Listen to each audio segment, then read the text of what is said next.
اس کو کوئی بھی استعمال کر سکتا تھا، پریزیڈنٹ آف پاکستان استعمال کر سکتے تھے، اور کیونکہ فاروق احمد خان لغاری ایک دفعہ استعمال کر چکے تھے اس کو پیپلز پارٹی کی گورنمنٹ کے خلاف، تو ابھی دوبارہ بھی استعمال کر سکتے تھے. تو ان ہیسٹ فوراً کانسٹیٹیوشنل امینڈمنٹ کی گئی اور اس کو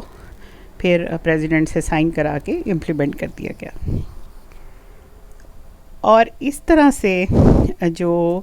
ایک لمبا پیریڈ ہے انسرٹنٹی کا پاکستان میں اور فریجائل ڈیموکریسیز کا، وہ ختم ہو گیا. اگرچہ ختم نہیں ہوا، وہ ایک نئی ذیل کے ساتھ واپس آ گیا، لیکن فار دا ٹائم بینگ ہم کہہ سکتے ہیں کہ 1997 میں اس کا خاتمہ باقاعدہ کانسٹیٹیوشنل امینڈمنٹ کے ذریعے کر دیا گیا کہ پریزیڈنٹ سے وہ پاور ہی لے لی گئیں جس کی وجہ سے وہ کسی بھی الیکٹڈ گورنمنٹ کو اور نیشنل اسمبلی کو ڈیزالو کر سکتا تھا، اور اسی پاور کو گورنرز استعمال کر کے پروونشل اسمبلیز کو ڈیزالو کر سکتے تھے. تو اس کانسٹیٹیوشنل امینڈمنٹ کے ذریعے گورنرز کی وہ پاور بھی واپس لے لی گئیں جو آرٹیکل 112 2B کے تحت انہیں حاصل تھی کہ وہ پروونشل اسمبلی کو ڈیزالو کر سکتے تھے. اسی طرح پریزیڈنٹ کی پاورز جو گورنر اپوائنٹ کرنے کے لیے تھیں ان کو بھی واٹر ڈاؤن کر دیا گیا، اور یہ والی جو اپوائنٹمنٹس تھیں وہ پرائم منسٹر کی ایڈوائس پہ صرف بنائی جا سکتی تھیں، کی جا سکتی تھیں. اب اس میں فرق ہے نا کہ پریزیڈنٹ کی ایڈوائس اور پریزیڈنٹ سے کنسلٹیشن، پرائم منسٹر کی ایڈوائس اور پرائم منسٹر سے کنسلٹیشن. پرائم منسٹر کی ایڈوائس کا مطلب ہے کہ وہ that was binding on president of Pakistan, اور جو پرائم منسٹر کہتا تھا اس کو وہی اپوائنٹمنٹ کرنی پڑتی تھی. یہ پوزیشن تھی اوریجنل 1973 کے کانسٹیٹیوشن میں، لیکن 58 2B آنے کے بعد یعنی 8th کانسٹیٹیوشنل امینڈمنٹ میں اس نے پرائم منسٹر کو کنسلٹ کرنا ہوتا تھا، and consultancy was not binding. تو اس میں اس پوزیشن کو بھی دوبارہ ریسٹور کر دیا گیا کہ president would act on the advice of the prime minister. اور آرٹیکل 243 آف دا کانسٹیٹیوشن کے تحت جب اس میں امینڈمنٹ کی گئی تو پھر جو ڈسکریشنری پاورز تھیں پریزیڈنٹ کی to appoint chief of army staff, وہ بھی اس سے چلی گئیں، اور وہ بھی اس نے پرائم منسٹر کی ایڈوائس پہ ہی اپوائنٹ کرنے تھے. تو اس طرح سے prime minister emerge as the real parliamentary leader in parliamentary democracy, جو کہ 1973 کانسٹیٹیوشن کی اسپرٹ کے مطابق تھا اور پارلیمنٹری فارم آف گورنمنٹ کی اسپرٹ کے مطابق بھی تھا. Now we come to the 14th amendment to 1973. اچھا، یہ بھی ایک گورنمنٹ کی انسیکیورٹی کی ہی علامت تھی کہ کیونکہ بے نظیر بھٹو صاحبہ کے خلاف جس وقت پہلی موو آئی تھی 1989 میں، نو کانفیڈنس موو، تو اس میں بھی ورس کائنڈ آف ہارس ٹریڈنگ دیکھی گئی تھی، اور اپوزیشن کے بھی 6 لوگوں کو توڑ کے تو بے نظیر کو ووٹ آف کانفیڈنس دلوایا گیا تھا. اور اسی طرح سے ہی بعد میں بھی جو اپوزیشن تھی وہ بھی پلے کرتی رہی، اور کولیشن گورنمنٹ بڑی فریجائل رہی. تو اس کو ختم کرنے کے لیے نواز شریف صاحب یہ چاہتے تھے کہ وہ ہارس ٹریڈنگ کو ہمیشہ کے لیے ختم کر دیں. تو انہوں نے فلور کراسنگ کی اور ڈیفیکشن کلاز جو ہے وہ کانسٹیٹیوشن میں داخل کرنے کے لیے 14th امینڈمنٹ کرائی. اگین یہ بھی بہت ہیسٹ میں کرائی گئی، سارے رولز کو ریلیکس کر دیے گئے اور اس کو اس کو امینڈمنٹ کو کرا دیا. اس کی مثال کے طور پہ یہ صابر شاہ کی گورنمنٹ جو NWFP میں 1994 میں شیرپاؤ صاحب نے کی تھی، برائبری دے کے ڈیفیکشن کروا کے اپوزیشن کی، اور اسی طرح سے جو وٹو کی گورنمنٹ کو چینج کرنے کی کوشش کی گئی تھی، وہ بھی ہارس ٹریڈنگ کی اگزامپل تھی. تو اگرچہ یہ کانسٹیٹیوشنل امینڈمنٹ آن ڈیفیکشن ہیسٹ میں کرائی گئی، لیکن یہ بھی یونینیمسلی اڈاپٹڈ تھی کیونکہ اپوزیشن نے بھی اس کی وجہ سے اتنا ہی سفر کیا تھا. تو اب اس کانسٹیٹیوشنل امینڈمنٹ کے تحت جب ایک MNA یا MPA اپنی پارٹی کے MNA کے لیے زیادہ یہ بات تھی، لیکن MPAs کے لیے بھی تھی کہ اگر وہ اپنی پارٹی کے پارلیمنٹری پارٹی کے فیصلے کے خلاف ووٹ دیتے ہیں یا وہ بغاوت کرتے ہیں تو ان کی سیٹ جو ہے وہ چلی جائے گی، اور امیجیٹلی اس کا ریفرنس بھیج دے گا speaker to election commission of Pakistan, جو کہ ان کو ڈی نوٹیفائی کر دے گا. اس طرح سے ہارس ٹریڈنگ کو تو ختم کر دیا گیا، لیکن اس کے ساتھ جو عام ممبران کی power to speak their brain بھی کرٹیل ہو گئی، ان کا جو فریڈم آف ایکسپریشن اور ان کا freedom to have their own opinion وہ بھی ختم ہو گیا، جو کسی حد تک غیر جمہوری تھا۔ لیکن کیونکہ دونوں پارٹیز نے بڑا سفر کیا تھا ہارس ٹریڈنگ کی وجہ سے، تو they were both determined and they cooperated with each other to adopt this constitutional amendment, that is the 14th amendment to 1973 constitution. Now we come to the 15th amendment bill to 1973 constitution. یہ میاں صاحب کو ایک دن بیٹھے بیٹھے خیال آیا کہ جو 15th amendment آ جانی چاہیے، جس کے تحت جو شریعہ ہے وہ پاکستان کیونکہ اسلامک ریپبلک ہے تو یہاں پہ سپریم لا اس کا ہی ہونا چاہیے، قرآن اور سنہ کے مطابق ان کی سپریمیسی ہونی چاہیے، اور انہوں نے نئی کلازز جو ہیں آرٹیکل 2B کے نام سے اور آرٹیکل 2A کے نام سے اس میں انٹروڈیوس کرائی، جس کی پہلی کلاز یہ تھی کہ قرآن اور سنت جو ہیں وہ پاکستان کا سپریم لا ہوگا، اور دوسری یہ کہ فیڈرل گورنمنٹ جو ہے وہ بھی اس کے مطابق کی ہوگی۔ لیکن یہ جو امینڈمنٹ ہے یہ سینٹ میں نہیں گئی، کیونکہ سینٹ میں اس وقت تک میاں صاحب کی 2/3 میجورٹی نہیں رہی تھی، اور کیونکہ 2/3 میجورٹی نہیں رہی تھی تو اس لیے یہ وہاں سے پاس نہیں ہو سکتی تھی، کیونکہ اس دفعہ جیسے 13th اور 14th امینڈمنٹ میں اپوزیشن نے پورا کوآپریٹ کیا تھا، اس دفعہ وہ ممکن نہیں تھا، کیونکہ اپوزیشن اس طرح کا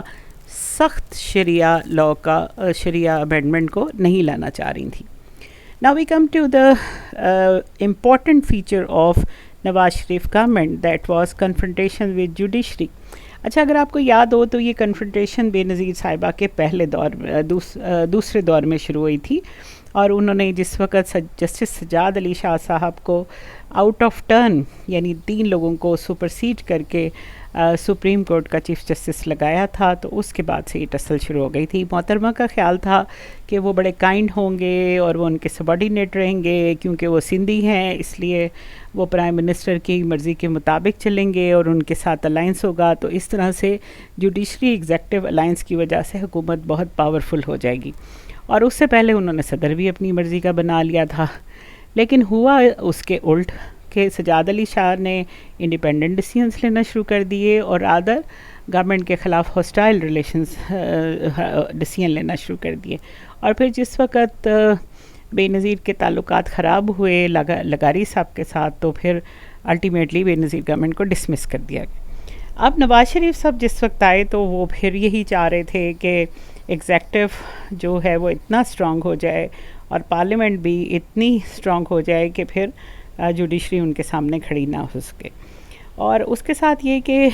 جو گورنمنٹ تھی الیکٹڈ گورنمنٹس، ان کو یہ بھی بہت شکایت تھی کہ جب ملٹری گورنمنٹس آتی ہیں تو اس وقت پھر یہ کورٹس ان کے ساتھ مل جاتے ہیں اور ان کو ویلیڈیٹ کر دیتے ہیں، مارشل لاء کو بھی ویلیڈیٹ کر دیتے ہیں اور کانسٹیٹیوشنل امینڈمنٹ کی پاورز بھی دے دیتے ہیں، تو اس لیے ان کی پاورز کو کرٹیل کر کے رکھنا چاہیے۔ تو جس وقت کنفرنٹیشن شروع ہوئی جوڈیشری کے ساتھ پرائم منسٹر صاحب کی، تو یعنی چیف جسٹس صاحب کے ساتھ پرائم منسٹر نواز شریف کی شروع ہوئی کنفرنٹیشن، تو اس وقت آرمی چیف نے اپنے آپ کو سائیڈ لائن پہ رکھنا پسند کیا، لیکن پھر جب زیادہ بڑھی تو پھر انہوں نے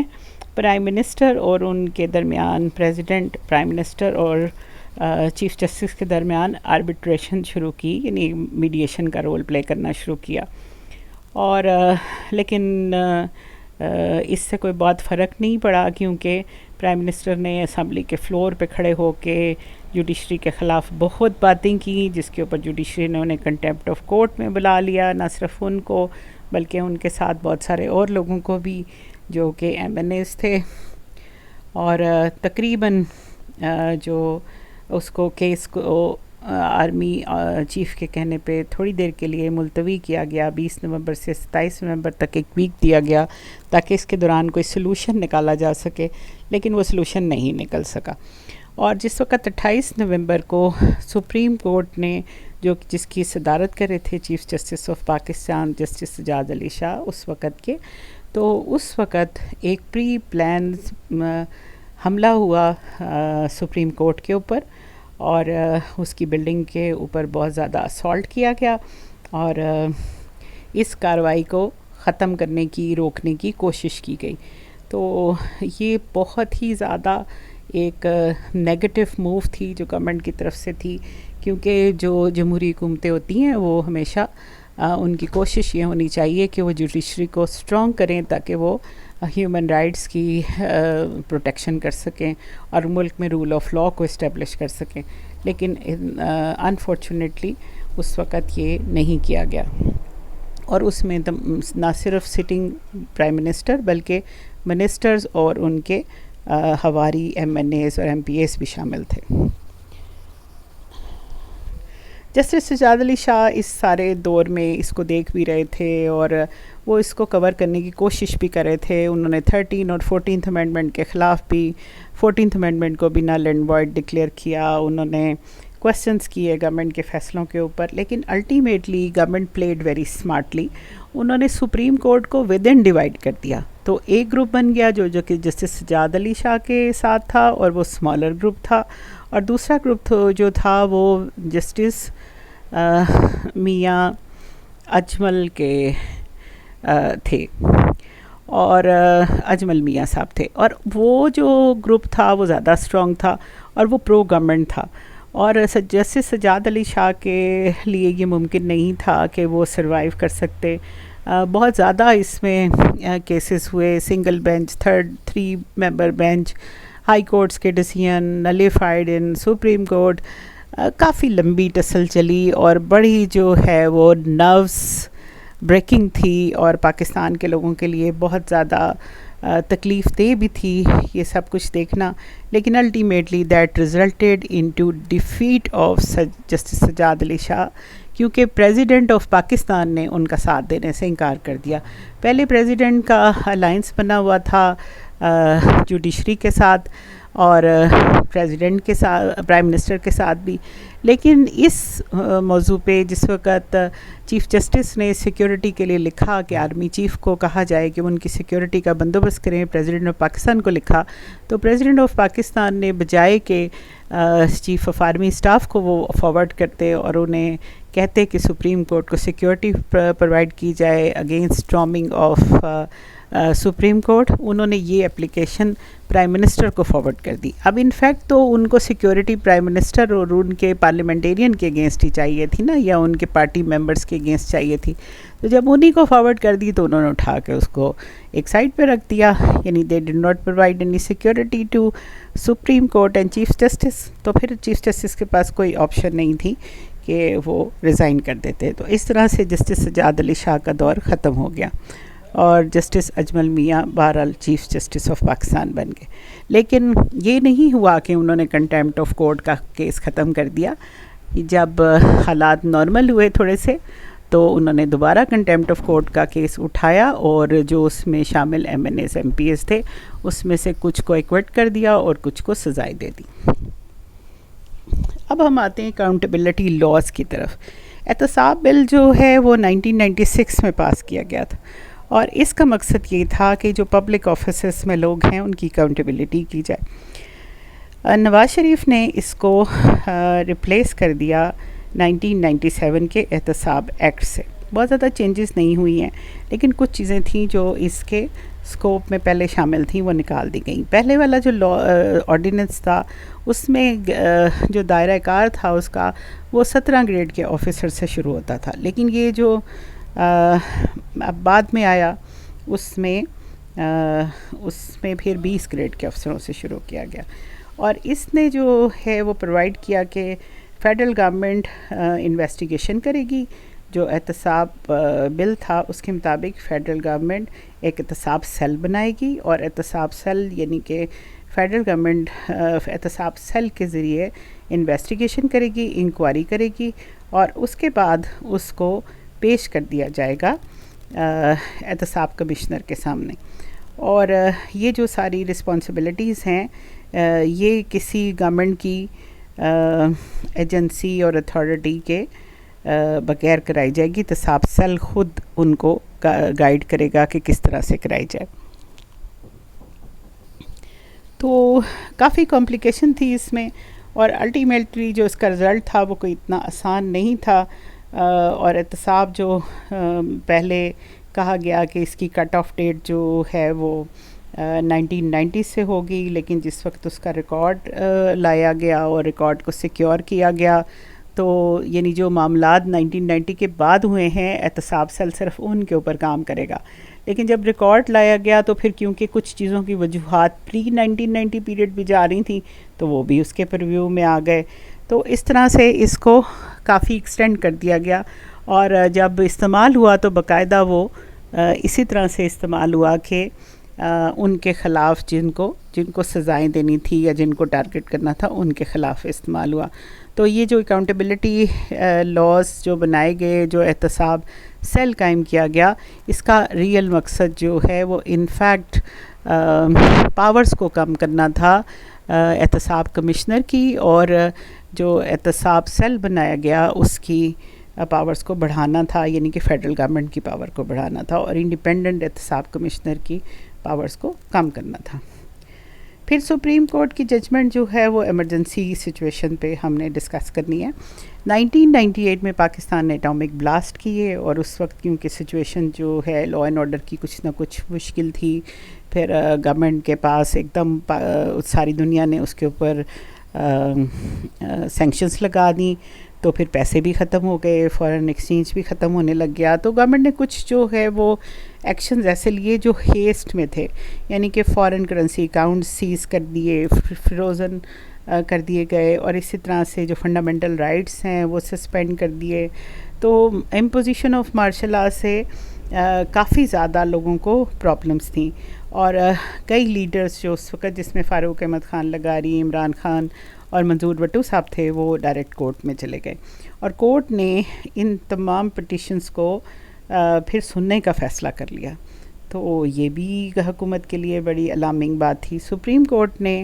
ایکسیپٹ کر لی یہ پٹیشنز، اور 7 ججز کا بینچ بھی بنا دیا، اور الٹیمیٹلی جسٹس اجمل میاں صاحب نے یونینیمسلی ڈیسائیڈ کیا کہ یہ مینٹینیبل ہیں اور اس کے اوپر کارروائی ہونی چاہیے، یعنی کہ ایمرجنسی کو ختم کرنے کے لیے کارروائی ہونی چاہیے. نیکسٹ جو پوائنٹ ہے وہ ہے، اس کا امپورٹنٹ فیچر ہے نواز شریف کے دور کا، دوسرے دور کا، وہ ہے پریزیڈنٹ اور پرائم منسٹر کے درمیان tussle that ended into resignation of president لغاری. پریزیڈنٹ لغاری نے بے نظیر بھٹو کی گورنمنٹ کو ڈسمس کی، تو انہوں نے سوچا کہ وہ نواز شریف کو مضبوط کریں گے، اور اس کے لیے انہوں نے اس کو مضبوط کیا، اور جب 2/3 میجورٹی لے گئے تو پھر لغاری صاحب کو احساس ہوا کہ یہ تو بہت سخت گڑبڑ ہو گئی ہے، یعنی کہ وہ گورنمنٹ اتنی پاورفل ہو گئی ہے کہ وہ آرام سے ان کی پاورز کرٹیل کر سکتی ہے. لیکن اس وقت تک، جب تک انہیں یہ خیال آیا، اس وقت تک دیر ہو چکی تھی، اور نواز شریف جو ہیں وہ آتے ہی انہوں نے، جس طرح ہم نے پہلے ڈسکس کیا کہ انتہائی ہیسٹ میں 13 امینڈمنٹ پاس کر دی. تو جب وہ آئے تھے فاروق احمد خان لغاری، تو ان کو مسٹر کلین سمجھا جاتا تھا. وہ پیپلز پارٹی کے بہت رسپیکٹڈ لیڈر تھے، one of the top leaders میں سے تھے، اور بے نظیر کے رائٹ ہینڈ تھے. لیکن اس کے بعد ان کی کچھ باتیں ایکسپوز ہونے لگ گئیں. میران بینک سکینڈل آ گیا، ان کے بیٹوں پہ الزام لگنے لگ گئے کہ وہ گاڑیاں اسمگل کرتے ہیں اور اپنے باپ کی پوزیشن کا فائدہ اٹھاتے ہیں. تو مسٹر لغاری کے لیے اس کو مینیج کرنا، مینٹین کرنا بہت مشکل ہو گیا. پھر انہوں نے جب بے نظیر گورنمنٹ کی گورنمنٹ کو ڈسمس کیا، تو پارٹی میں بھی جو ان کی اسٹرینتھ تھی، جو ان کی رسپیکٹ تھی، وہ بھی ساری ختم ہو گئی. لیکن جب ہیوج مینڈیٹ نواز شریف کو ملا، تو نواز شریف کو یہ احساس تھا کہ یہ وہی آدمی ہے جس نے اپنی محسن کو برطرف کر دیا تھا. تو انہوں نے پھر جو ان کی پاورز کرٹیل کرنے کی کوشش کرنا شروع کر دی. ایک تو 13 امینڈمنٹ کے ذریعے کی، اس کے علاوہ بھی ان کو امبیرس کرنا شروع کر دیا.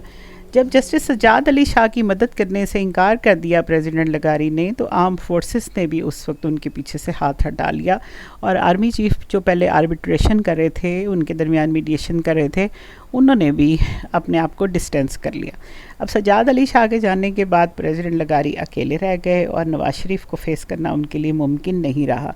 تو پہلے تو انہوں نے کافی کوشش کی کہ وہ سروائیو کر لیں اس سچویشن میں، لیکن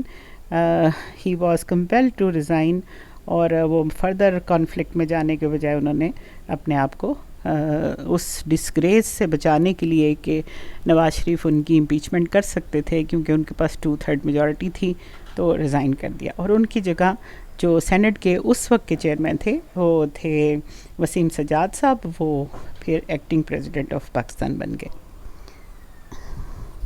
اب ہم اسیسمنٹ کی طرف آتے ہیں نواز شریف گورنمنٹ کی، تو ان کی پرفارمنس جو سمجھی جا رہی تھی کہ وہ اکنامک ارینا میں بہت اچھے ہوں گے، because he was businessman, establish businessman having lot of experience in industry and trade, تو وہ شاید وہ بہت اچھا کریں گے۔ پولیٹیکل ارینا میں ہی از ویری اسمارٹ، اور وہ پنجاب میں انہوں نے بڑی دیر حکومت کی تھی، ان کا بڑا تجربہ تھا، اور اب فیڈرل میں بھی ایک ٹرم لے چکے تھے، تو جو ان سے ایکسپیکٹیشنس تھی وہ بہت زیادہ تھیں، اور دس ٹائم جب ان کے پاس 2/3 میجورٹی بھی آ گئی تھی تو یہ تھا کہ اب ان کی گورنمنٹ ایک اسٹیبل گورنمنٹ ہوگی اور وہ بہت اچھے طریقے سے کام کرے گی، اور ان کے لیے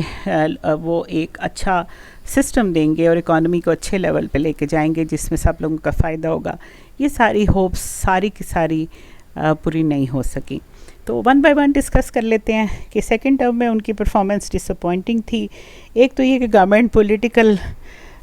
جو الائنس بنانے میں فیل ہو گئی، جن کے ساتھ ان کا پولیٹیکل الائنس تھا ANP سے، ان سے بھی انہوں نے اپنے آپ کو ڈسٹینس کر لیا، اور MQM کے ساتھ جو ان کا الائنس بنا وہ بھی ان سے جو ہے ایلینیٹ ہو گئے۔ اختر مینگل جو BNM کے تھے، چیف منسٹر آف بلوچستان سے، وہ بھی ان سے ان کی ٹربل شروع ہو گئیں، تو اس سے یہ پتہ چلا کہ پولیٹیکل الائنس بنانے کی جو کیپیسٹی ہے وہ نواز شریف کی یا PMLN کی نہیں تھی، اور اس کی وجہ ہم سمجھ سکتے ہیں جو پیپلز پارٹی کے دور کا بھی ایک خاصہ ہے اور جو نواز شریف کا بھی، وہ ان کے اتھارٹیرین بیہیویئر تھے جس کی وجہ سے ان کے الائز ان کے ساتھ نہیں چل پاتے تھے۔ سیکنڈ پوائنٹ جو ہم نے ڈسکس کرنا ہے اسیسمنٹ کا وہ یہ ہے کہ نواز شریف صاحب ٹیررزم کو، جو انٹرنل ٹیررزم تھا اور جو ڈیٹیریویٹنگ لا اینڈ آرڈر سچویشن تھی، اس کو کنٹرول نہیں کر پائے، اور کراچی میں جو وائلنس تھا وہ بہت زیادہ بڑھ گیا اور 100 آف پیپلز ور کلڈ، اور اس کو کنٹرول کرنے کے لیے جو آرمز فورسز کو بلایا گیا اور ان کو جس طرح سے آزادی دے دی گئی ان سے ڈیل کرنے کی، تو اس کی وجہ سے ایکسٹرا جوڈیشل کلنگز بہت زیادہ ہوئیں، اور کراچی میں اس کے علاوہ پنجاب میں بھی سیکٹیرین وائلنس، مرڈر، ڈیکارٹیز وغیرہ بہت زیادہ بڑھ گئیں، اور اس سے پھر جب انہوں نے اینٹی ٹیررسٹ کوڈ بنائے اس کو ڈیل کرنے کے لیے، تو پھر سپریم کورٹ ان سے ناراض ہو گیا کہ اینٹی ٹیررسٹ کوڈ کے بجائے جو ایگزسٹنگ کورٹس ہیں ان کو اسٹرانگ کرنا چاہیے تھا، لیکن اینٹی ٹیررسٹ کوڈ بھی جو اسپیڈی ٹرائل کے لیے بنائے گئے تھے وہ بھی اس پہ کوئی خاص چیک نہیں کر سکے جو رائزنگ ویو آف ٹیررزم تھی inside the country. Nawaz Sharif government نے فیڈریشن کو بہت زیادہ نقصان پہنچایا۔ انہوں نے پہلے بھی یہ کیا کہ سینٹرل پروونس رائیولری شروع کر دی،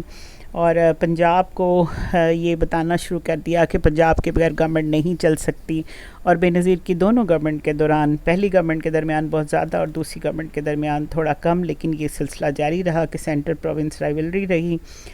اور اس سے دوسرے صوبوں کو جو خاص طور پہ چھوٹے صوبے تھے انہوں نے ان کو انسیکیور کر دیا، اور انہوں نے اپنے اندر ایلینیشن محسوس کرنا شروع کر دی کہ جو کانسٹیٹیوشنل پوزیشن ہے اس کے بجائے سارے کے سارے عہدے صرف پنجاب کو دے دیے گئے ہیں، تو chairman senate, prime minister, president of Pakistan, جبکہ وفاق میں عام طور پہ یہ ہوتا ہے کہ اگر ایک اعلیٰ آفس جو ہے وہ ایک صوبے سے ہوتا ہے تو دوسرا ہائی آفس کسی دوسرے صوبے کو دیا جاتا ہے، اور اس طرح سے سارے صوبوں کو نمائندگی دی جاتی ہے۔ لیکن نواز شریف صاحب کی جو کیبنٹ تھی، جس کو کچن کیبنٹ ان کی کہتے ہیں، وہ بھی ساری کی ساری ان کے قریبی دوستوں کی تھی، بلکہ most of them were the family members, تو اس سے بھی جو ان کا ایک انٹروورڈ گورنمنٹ سٹائل تھا وہ ایکسپوز ہوا، اور ان کی کیپیسٹی وفاق کو کیسے ساتھ لے کے چلنا ہے وہ کمپرومائز ہو گئی۔ نیکسٹ نواز شریف نے جو بہت بڑا نقصان کیا وہ یہ کہ ایگزیکٹو جوڈیشری ٹسل شروع کر دی. جوڈیشری کئی دفعہ ہاسٹائل رہی لیکن کسی گورنمنٹ نے ایسا نہیں کیا کہ وہ جوڈیشری کے اوپر باقاعدہ اٹیک کر دے, and that was a planned attack جو کہ سپریم کورٹ پہ ہوا, اور جس کی وجہ سے سینٹر پروونس یعنی جو ملک میں دونوں سطح پہ, پروونس کی سطح پہ بھی اور سینٹر کی سطح پر بھی جوڈیشری کو بڑا ڈسگریس کیا گیا, اور ملک کے نظام چلنے میں بڑی مشکل آئی, اور کنٹیمپٹ وغیرہ کے جو کیسز تھے وہ پھر سلسلہ آگے بھی چل پڑا, جو کہ ہمیں بعد کے ادوار میں بھی نظر آتا ہے. نیکسٹ پوائنٹ یہ کہ اکنامک پالیسیز ان کی بالکل فیلئر تھیں, اور جو پرائیویٹائزیشن وہ کر رہے تھے وہ بھی ناکام ثابت ہوئی, اور اس کے بعد انہوں نے اکانومی کو ریوائز کرنے کے لیے جو بے نظیر گورنمنٹ کے ڈیزاسٹرس سالوں کے بعد لوگوں نے امید لگائی ہوئی تھی کہ he will be a better manager of economy, وہ بھی سب جو ہے وہ ڈیش ہو گئی, یعنی کہ کمپرومائز ہو گئی. تو اور جب انہوں نے فارن کرنسی اکاؤنٹ سیز کیے تو ملک میں پھر فلائٹ آف کیپٹل بھی ملک سے شروع ہو گئی, اور جس کے پاس پیسہ تھا انہوں نے پاکستان سے نکالنا شروع کر دیا. نواز شریف نے جو ساری پاور ہے اپنے ہاتھ میں اکٹھی کر لی, جو ہم نے پتہ پڑا تھا کہ 14th امینڈمنٹ انہوں نے کی فلور کراسنگ اور ڈیفیکشن کو ایڈریس کرنے کے لیے, تو سارا نظام وہ ایسے چلا رہے تھے کہ جیسے یہ ان کی پرسنل جائیداد ہے پاکستان, یا پرسنل ان کی اسٹیٹ ہے. اور جو پنجاب کا بھی انہوں نے چیف منسٹر اپنے بھائی کو بنایا ہوا تھا, والد کا ان کے بہت دخل تھا حکومت کے ڈیسیژنس میں, میاں شریف صاحب کا, اور وہ ان کے انفارمل ایڈوائزر تھے کہ جو ان کے پاس کوئی پبلک آفس نہیں تھا, لیکن انہوں نے بہت زیادہ اپنی فیملی پر ریلائی کیا, اور ایک سینٹرلائز ڈیسیژن میکنگ سسٹم بنایا ہوا تھا جو کہ جس سے پارلیمنٹ کے ممبر بھی باہر تھے. اور پھر جہانگیر کرامت صاحب کے ساتھ ان کا صرف اس بات پہ اختلاف ہوا کہ انہوں نے اس کچن کیبنٹ وغیرہ کے جو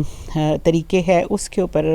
یہ کہا کہ ایک نیشنل سیکیورٹی کونسل بنا دینی چاہیے. یہ کافی دیر سے ہر آرمی چیف ہی کہتے تھے, کوئی انہوں نے نئی بات نہیں کی تھی, لیکن نواز شریف نے ان کو اتنا ہیوملیٹ کیا کہ الٹیمیٹلی ہی ریزائنڈ. اور حالانکہ وہ بھی مارشل لا لگا سکتے تھے کیونکہ اس وقت بھی حالات لا اینڈ آرڈر کے کافی خراب ہوئے تھے, لیکن انہوں نے بہتر سمجھا کہ وہ ریزائن کر دیں, تو اس کے بعد نیکسٹ آرمی چیف لگا دے. نیکسٹ آرمی چیف لگاتے ہوئے میاں صاحب بہت زیادہ کیئرفل تھے, اور انہوں نے بہت نیچے سے اٹھا کے جنرل پرویز مشرف کو لگایا, اور ان کا خیال تھا کہ وہ کیونکہ آرمی فیملی سے بلانگ نہیں کرتے ہیں تو اس لیے ان کا ایک حلقہ موجود نہیں ہوگا آرمی میں, اور وہ مارشل لا نہیں لگا سکیں گے. اور وہ یہ بھول گئے کہ army chief itself army کا باپ ہوتا ہے, اور everybody is respectful to all his decisions, اور پاکستان میں کی آرمی کی یہ ٹریڈیشنس ہیں, تو جو بھی آرمی چیف ہوگا they would all generals would be respectful to army chief, اور کوئی شاید ہی ایسا ہوگا جو ان سے اختلاف کرے, اور جو کرے گا تو وہ ریزائن کرے گا, آرمی چیف وہیں پہ رہیں گے. تو بہرحال نواز شریف کی یہ مسٹیک تھی جو پھر بعد میں ان کے سامنے آئی, اور ultimately he was remove from office and martial law was impose by general Musharraf. Accountability کا جو انہوں نے پروسیس شروع کیا تھا وہ بھی میزریبلی فیل ہو گیا. اس کا کام صرف تھا کہ بے نظیر اور زرداری اور ان کے فیملی ممبر کے اکاؤنٹس کو پبلک کیا جائے, ایکسپلور کیا جائے, اور اس کے ساتھ پی ایم ایل کے تمام فیملی ممبر اور ان کے تمام اثاثے اور تمام جو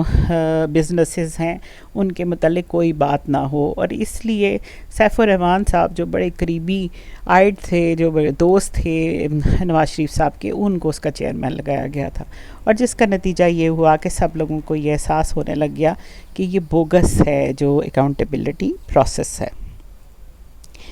اور اس سب کا نتیجہ الٹیمیٹلی کیا ہونا تھا, کیا ہو سکتا تھا, یعنی کہ مارشل لا لگ گیا پاکستان میں. کارگل کرائسس ہوا, اور نواز شریف کی گورنمنٹ نے کہا کہ ہمیں پتہ ہی نہیں تھا, یا آرمڈ فورسز نے اپنے طور پہ ایکشن لیا,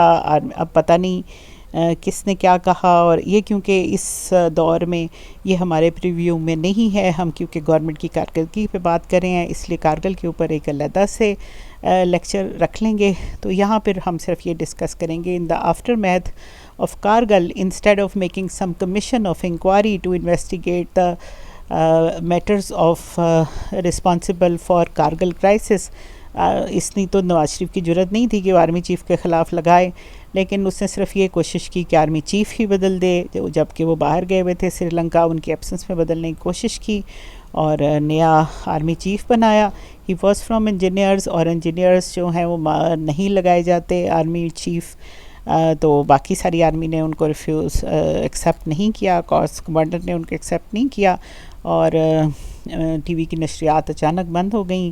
اور پھر پتہ چلا کہ کیوں بند ہو گئی تھیں، اس لیے کہ Nawaz Sharif government is dismissed, prime minister house کو کیپچر کر لیا گیا، پرائم منسٹر کو بھی اریسٹ کر لیا، اور